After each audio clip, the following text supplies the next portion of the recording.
Hello everyone, and welcome back to my channel. In today's session, I will demonstrate how to clean up a connector from messy solder after desoldering it from a circuit board. I recently desoldered this gold-plated 53-pin industrial connector from a circuit board during a repair. As you can see, the pins of the connector are covered in messy solder from the desoldering process. I will show you how to remove this messy solder from the connector pins in a professional manner, leaving the connector clean and ready for future use. Be sure to watch this tutorial until the end to learn from this valuable experience. If you haven't already subscribed to my channel, please do so to receive more interesting engineering experiments and tutorials.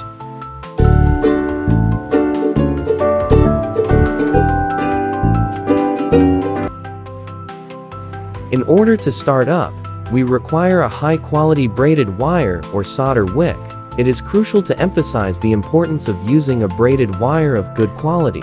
Additionally, we will need fresh solder paste for the desoldering process. While other types of solder paste may be suitable, it is essential to ensure that it is of good quality. Solder paste plays a vital role in the desoldering process as it accelerates the heating and melting of the solder,